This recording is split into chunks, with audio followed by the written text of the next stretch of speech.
Hey, it's Filet, and you're watching Filet TV, the ultimate YouTube channel. I'm the cinematographer, just a dude with a camera and a dude with a new buggy. So, is it real or is it fake?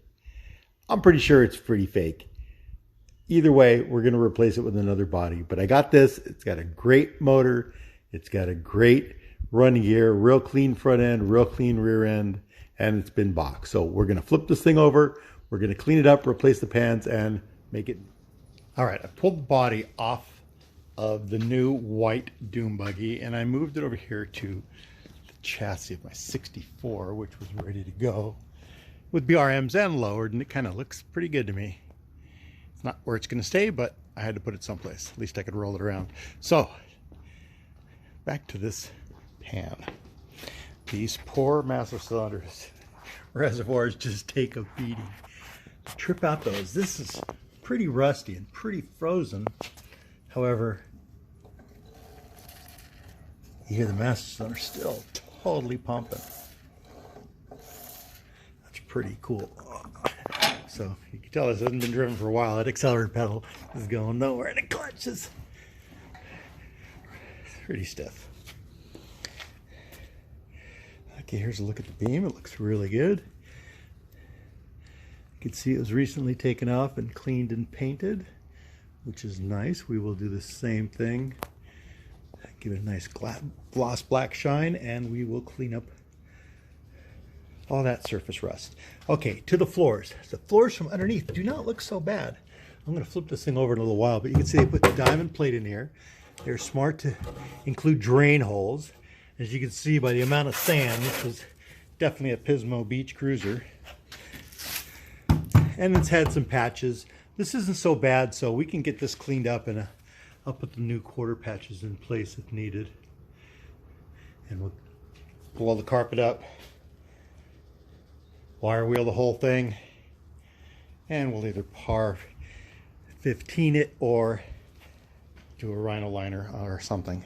Noticing from underneath, we can see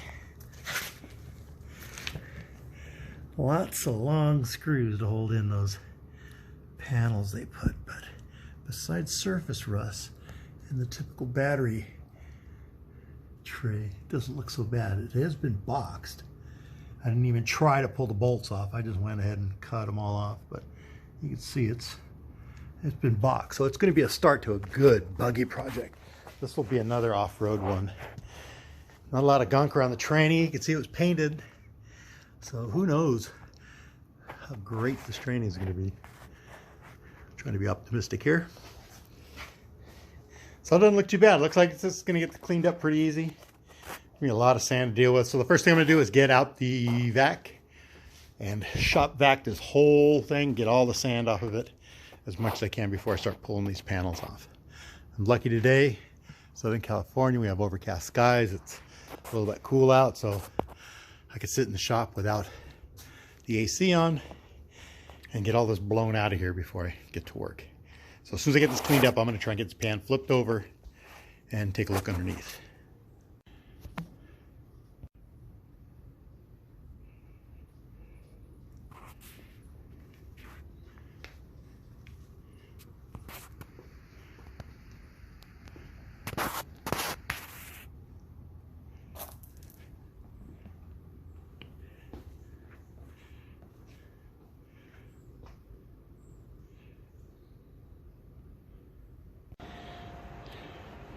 I pulled all the screws out holding the diamond plate into place, as well as all these patch panels they did on the passenger side like that.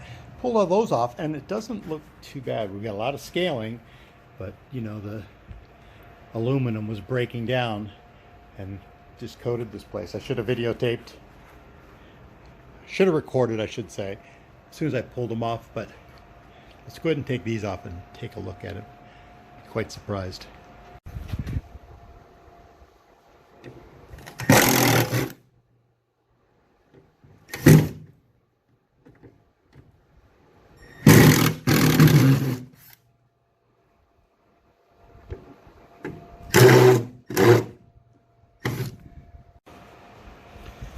I've removed all the screws, and now we're ready for the unveiling.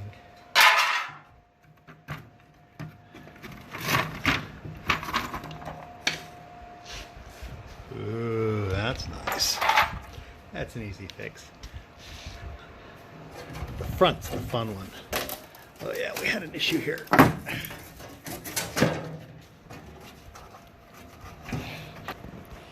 And just like that, the last pesky screw is removed. Okay, how about that? Okay, you think you'd want to lift up the zip ties that are laying on the floor? And see, all of this is breaking down. It's a lot of scale, but I'm going to go ahead and scrape it up and we'll come back take another look.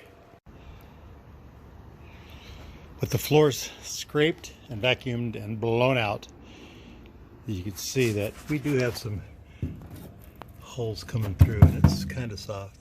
Most likely, if whoever did this would have not used the aluminum and not put all those plates in there, it would have probably been fine with a good strong paint job. But now, as you can see, it's pretty soft.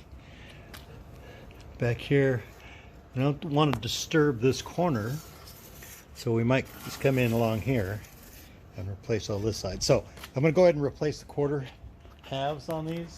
And what's going to happen, as you can see, that makes it nice and easy. The rear sections are much longer, of course, because this has been trimmed down. So it looks like we can keep the seat rail and come all the way around it. You know, come all the way around it and replace that. And do the same thing over here, because our corners are nice. Everything looks tidy and strong, so no sense disturbing that, because you've got to take a pie cut out of here, which is usually a problem on some of these. Anyways, we will assess it once we get a little further down. So next thing will be roll this back into the shop. I'm going to tear it down, take the transaxle apart. I had to throw some new boots on it because it couldn't stop it from leaking. So I threw some new boots on it right away, and that solved that problem. But I want to get it all taken out and get the transmission painted and cleaned up and in good working order. Looks like there was a battery box back here. That's a good thing. All right, I'm going to continue with the disconnect and the teardown.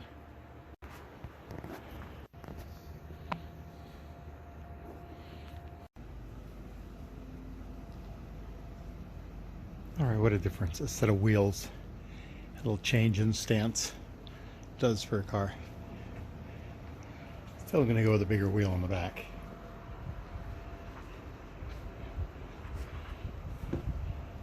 Next time you see this car, it's going to have a color change. All right, that's it for now. Hope you guys enjoyed this video. Hope you guys like my new boxed chassis. All right, don't forget to subscribe, hit the notification bell, and keep up to date on all of my projects. And thanks for watching PHILA TV. Ciao.